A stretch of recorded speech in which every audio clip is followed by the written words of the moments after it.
আমার আগের ভিডিওটা, যেখানে আমি বলেছিলাম যে আমেরিকা ইরানের আলী খামেনিকে উড়িয়ে দিয়ে তারপর নিজেই নিজেদের জালে ফেসে গেছে। এতে অনেক মানুষ অনেক রকম বিরূপ মন্তব্য করেছেন কমেন্ট সেকশানে। কেউ বলেছেন আমি ইরানের দালাল, কেউ বলেছেন আমি বাংলাদেশি ভিউয়ের জন্য এসব করছি, কেউ আমাকে জিজ্ঞেস করেছেন আমি কি খামেনির স্বৈরতন্ত্রকে সমর্থন করি। আমি ইরানের স্বৈরতন্ত্র নিয়ে এবং তার ইতিহাস নিয়ে দুটো ভিডিও করেছি, দেখে নেবেন। সমর্থনের প্রশ্নই নেই। আমি আমার ভিডিওর জন্য গালাগালি খেয়ে অভ্যস্ত, তো সেটা আমার কাছে নতুন কোনো ব্যাপার নয়। ঠাকুর বলেছেন যত মত তত পথ। তবু মতের অমিল হলে একদম গালাগালির স্রোত ভেসে আসে, এটাই দস্তুর। তবে আমি গালাগালি নয়, এর পেছনের যে আবেগটা সেটাকে দেখছি। জানি যেটাই বলবো সেটা সবাইকে খুশি করবে না, আর একটা সময়ে গিয়ে সবাই আমার উপর অখুশিই হয়ে যাবেন। কিন্তু আজ একটা ব্যাপার আমাদের চ্যানেলের দর্শকদের স্বার্থে বলা দরকার। আমি বিজ্ঞানের ছাত্র, বিজ্ঞানসম্মত পথে ইতিহাসকে বিশ্লেষণ করি। কারেন্ট অ্যাফেয়ার্সও ইতিহাসই।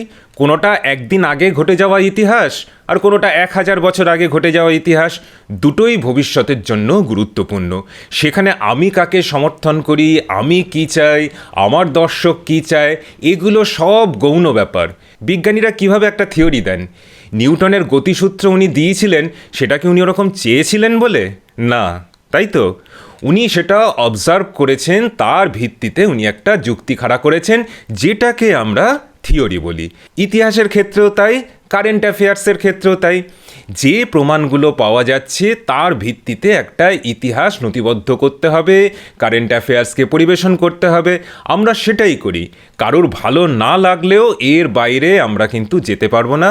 এবারে বলি, আমার এই ভিডিওটা রিলিজ হওয়ার পরপরই একটা ভিডিও দেখলাম, রিলিজ করেছে জয়পুর ডায়ালগস। আপনাদের অনেকেই হয়তো এই চ্যানেলটা দেখেন, খুব পপুলার। সঞ্জয় দীক্ষিত নামের একজন আইএএস অফিসার, যিনি ঘোরতর জাতীয়তাবাদী, তার চ্যানেল। তো সেখানে গেস্ট হয়ে এসেছেন কর্নেল অজয় রায়না, প্রচণ্ড অভিজ্ঞ একজন আর্মি ভেটারান। ওনাদের কাছে যে ভেতরের খবর থাকে, যে ইন্টেল থাকে, সেটা কিন্তু খুব কম লোকের কাছেই থাকে। তো উনি কি বলেছেন এক টুকরো শুনে নেওয়া যাক। साहब ये जो लड़ाई जो छिड़ी है, ये तो लगता है लंबी छिड़ जाएगी। आपको क्या लग रहा है?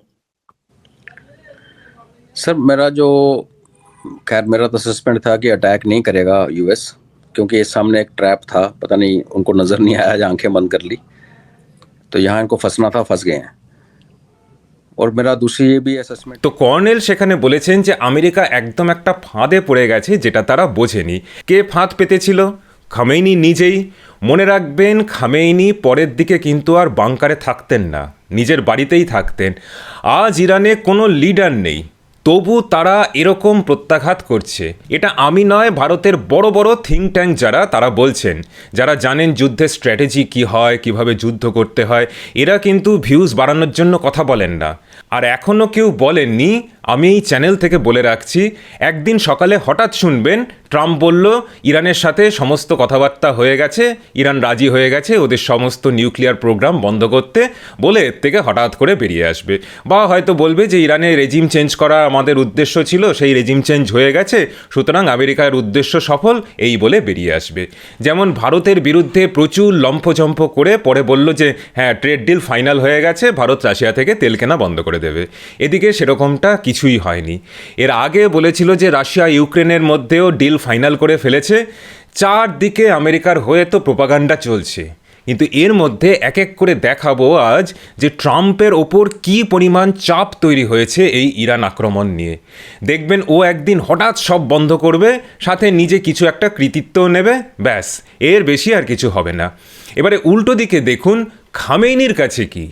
ও ক্যান্সারে ভুগছিল, বয়স হয়েছে, যে কোনো দিন এমনিই মারা যেত। আর ওদের দেশের প্রচুর লোক আমেরিকার হাতে মরলেও ওদের কিছু যায় আসে না। সদ্য জানুয়ারিতেই ওরা নিজেরাই প্রায় 15,000 লোককে মেরে দিয়েছে। এই দেশগুলো সাইকোলজি বুঝতে হলে আপনাদের একটু পাকিস্তান কি বাংলাদেশের দিকে তাকাতে হবে। ওদের নেতারা যখন ক্ষমতাতে থাকে তখন চূড়ান্ত স্বৈরাচারী হন, হাজার হাজার লোক ওরা নিজেরাই মেরে দেয়, তারপর নিজেরা হয় ফাঁসিতে ঝোলে বা মার্ডার হয়। পাকিস্তানের লিয়াকত আলী, জুলফিকার আলী ভুট্টো, বেনজির ভুট্টো, বাংলাদেশের শেখ মুজিব, জিয়াউর রহমান, লিস্টের কোনো শেষ নেই। ভারত যদি আর 5 মিনিট দেরি করতো তাহলে শেখ হাসিনার কি হতো কেউ জানে না। ওরা জানে ওদের এইভাবেই মরতে হয়, তাই খামেইনিকে মেরেছে কি কয়েক হাজার লোককে মেরেছে, বিল্ডিং ধসিয়েছে আমেরিকা, এগুলো ইরানের কাছে কোনো ব্যাপারই নয়। কিন্তু ইরান যে পাল্টা আঘাত হানছে তাতে বিলিয়ন ডলারের ক্ষতি হচ্ছে সবার। ইরান আমেরিকার সাথে মিলিটারি যুদ্ধে পারবে না, তাই ইরান আঘাত করছে একদম অর্থনীতিতে। খামেইনির এই প্ল্যানটা কিভাবে করেছিল তার উপরে একটা ডিটেল প্রতিবেদন বেরিয়েছে গতকাল মানি আর্কাইভে, মানে আমার ভিডিও বের করারও পরে। এই আর্কাইভটা মানে যাদের কথা বললাম তারা কিন্তু ভীষণ অথেন্টিক খবর দেয়।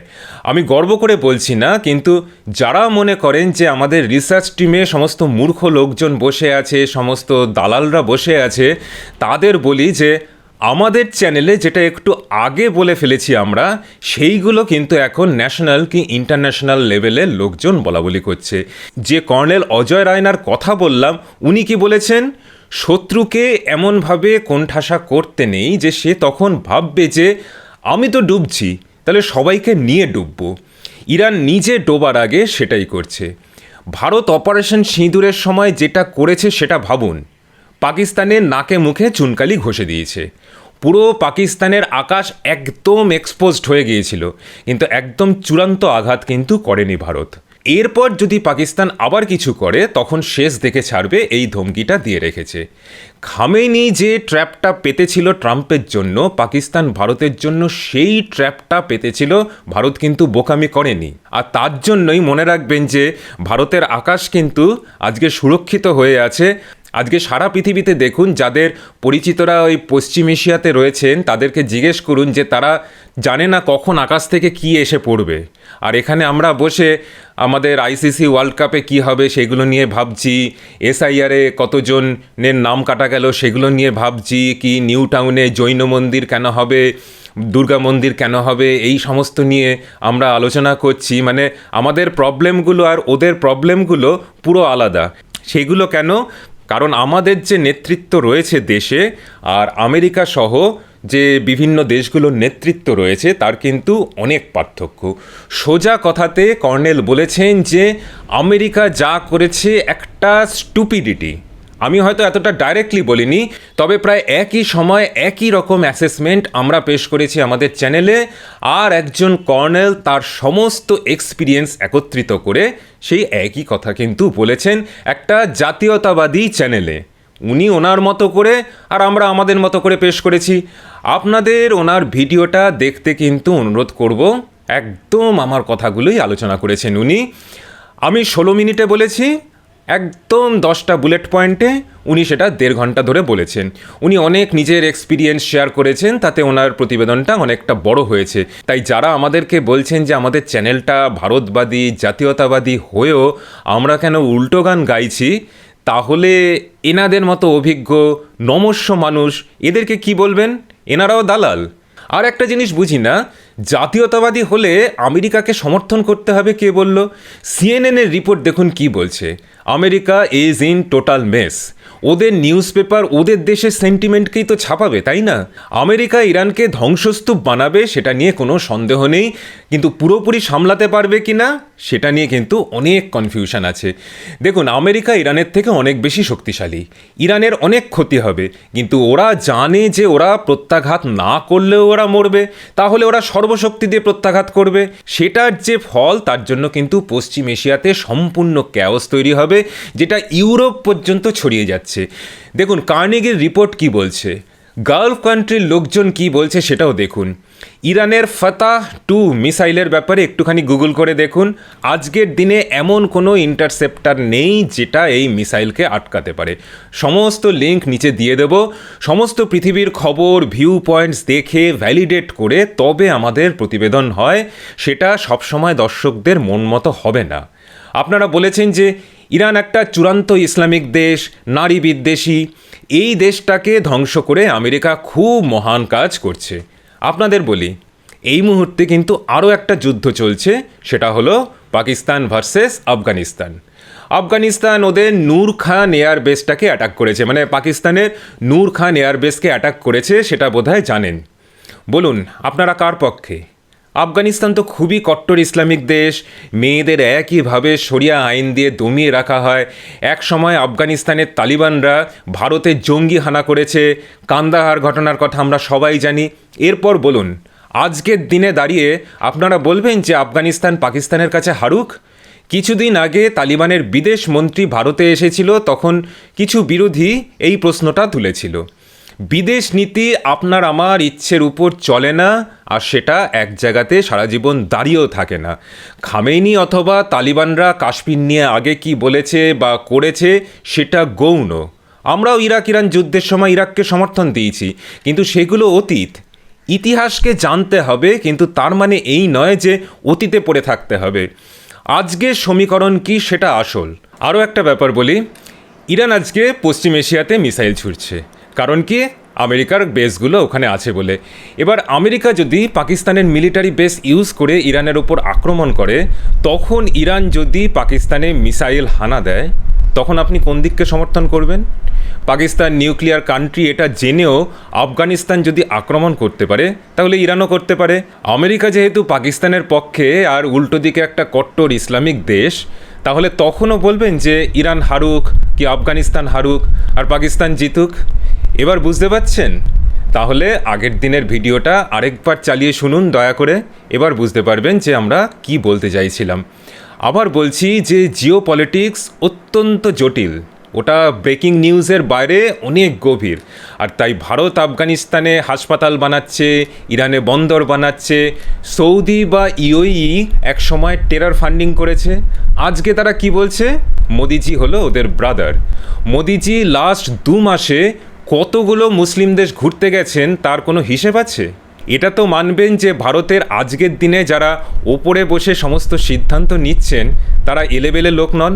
ভারতের একমাত্র উদ্দেশ্য হলো নিজেদের ব্যবসা বৃদ্ধি, আমেরিকার আধিপত্যকে ভাঙা আর পাকিস্তানকে ইসলামিক দুনিয়া থেকে বিচ্ছিন্ন করা। এটা বুঝতে হবে আপনাদের। তার জন্য যা করার ভারত করছে। আর এই উদ্দেশ্যটা যদি বুঝতে পারেন, তাহলে জানবেন যে একটা স্টেবল ইরান আর আফগানিস্তান কতটা দরকার ভারতের জন্য। আপনারা বলেছেন খামেনি খুব কট্টর ইসলামবাদী, ঠিক আছে, কিন্তু এর আগে শাহ পল্লবীর ইতিহাস জানেন? উনি কট্টর ছিলেন না, আধুনিক, কিন্তু আমেরিকার পুতুল। 1965 যুদ্ধে, 1971 যুদ্ধে ফাইটার জেট থেকে শুরু করে যুদ্ধাস্ত্র, যুদ্ধ সামগ্রী সব দিয়ে পাকিস্তানের পাশে দাঁড়িয়েছিল।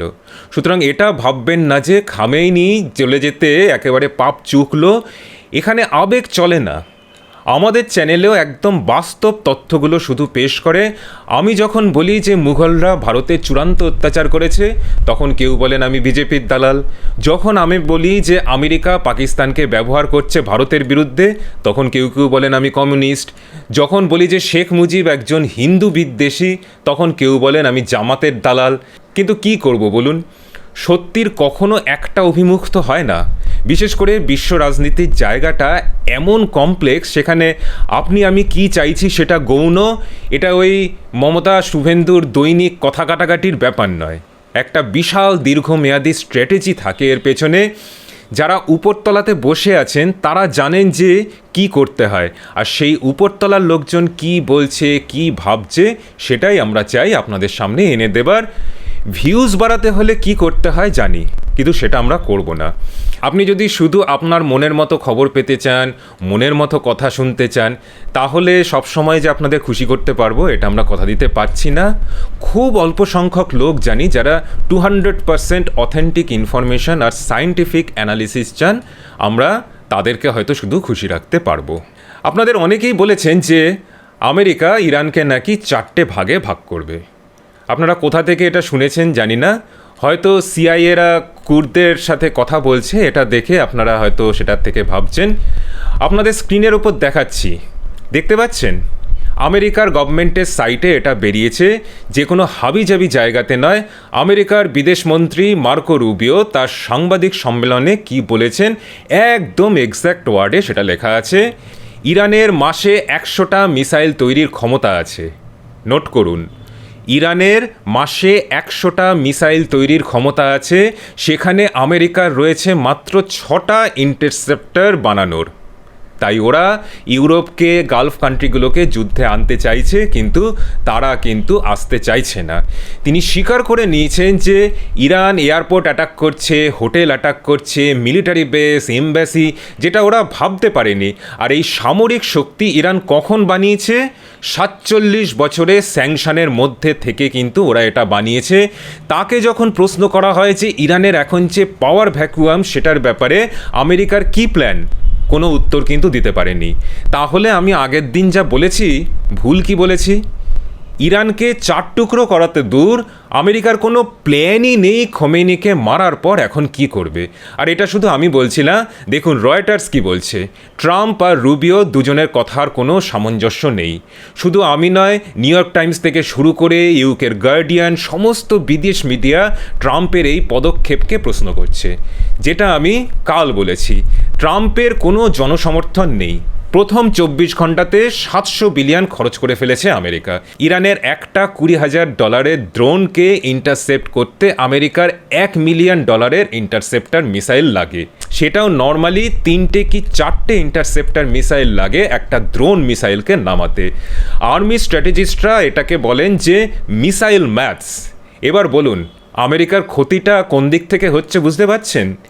পেন হোয়াটন বাজেট মডেল বলছে যে আমেরিকা আর এই ইরান যুদ্ধ যদি কয়েক সপ্তাহ চলে তাহলে 210 বিলিয়ন খরচ হতে পারে আমেরিকার, যেটা এই মুহূর্তে আমেরিকার অর্থনীতির পক্ষে একদম সুইসাইডাল।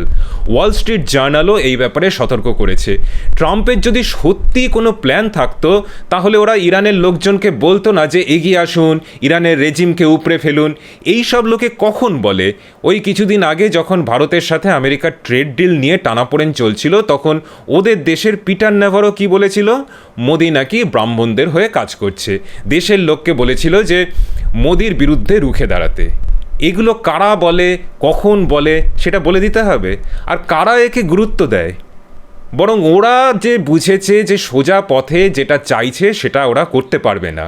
আমেরিকা যদি খুব সহজে ইরানকে দখল করতে পারবে, নিজের মতো করে চালাতে পারবে, তাহলে ওদের সব মিডিয়া কেন উল্টো কথা বলছে? মিলিটারিতে একটা কথা আছে, বুটস অন দ্য গ্রাউন্ড, মানে মাঠে সৈন্য নামিয়ে যুদ্ধ করা। সেটা আমেরিকা করবে না। ওই কুর্দিসদের কি আজারবাইজানিদের মানে আজারিদের কিছু আর্মস সাপ্লাই করবে। এবারে ভাবুন তাদের ট্রেনিং কে দেবে? পাকিস্তান। যেমন তালিবানদের করেছিল তখনকার আফগানিস্তান সরকারকে সরাতে, সেই তালিবানদের পাকিস্তান ভারতের বিরুদ্ধে ব্যবহার করত। একদম সেই এক টেমপ্লেট দেখছেন যে আমাদের দেশের যারা ডিফেন্সের লোকজন। তাই আমাদের দেশের থিঙ্ক ট্যাঙ্ক যারা, তারা অলরেডি প্রশ্ন করছেন যে ইরান আক্রমণ করে আমেরিকা ভারতের জন্য একটা দীর্ঘমেয়াদী সমস্যা তৈরি করে দিয়ে গেল না তো? তেল এখনও 50 দিনের মতো মজুত আছে, তাই সেটা এখনই বিপদের ব্যাপার নয়। কিন্তু পাকিস্তান আর আমেরিকা স্পন্সর্ড ইরানিয়ান সন্ত্রাসবাদ ভারতের জন্য কিন্তু খুব বিপজ্জনক হবে। দয়া করে এটা বুঝুন। এবার আপনারা যদি কারুর কথা শুনে বিশ্বাস করেন যে ট্রাম্প ইরানকে আক্রমণ করেছেন যে পৃথিবীকে ইসলাম মুক্ত করবে, ইসলামের সন্ত্রাসবাদ থেকে মুক্ত করবে, তাহলে আর কিছু অবশ্য বলার নেই।